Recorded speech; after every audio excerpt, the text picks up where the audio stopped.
Hali hiyo iweze kutokea, kama ulikuwa unadig vizuri, anaposema hapo hapo, sio kwamba unatoa unabadilisha style, no. Inabidi unakuwa unatengeneza consistency ya kile ambacho ulikuwa unakifanya hapo mwanzo.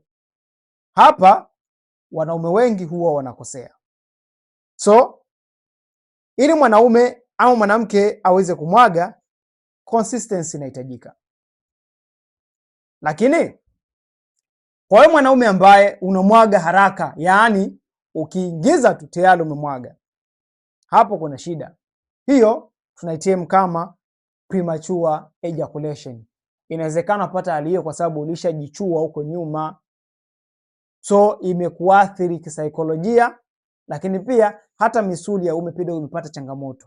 Kwa kama ni wewe mwanaume ulisha kujichua, ulisha kufanya punyeto, lakini sasa hivi performance yako hauielewi, nitafute niweze kukusaidia.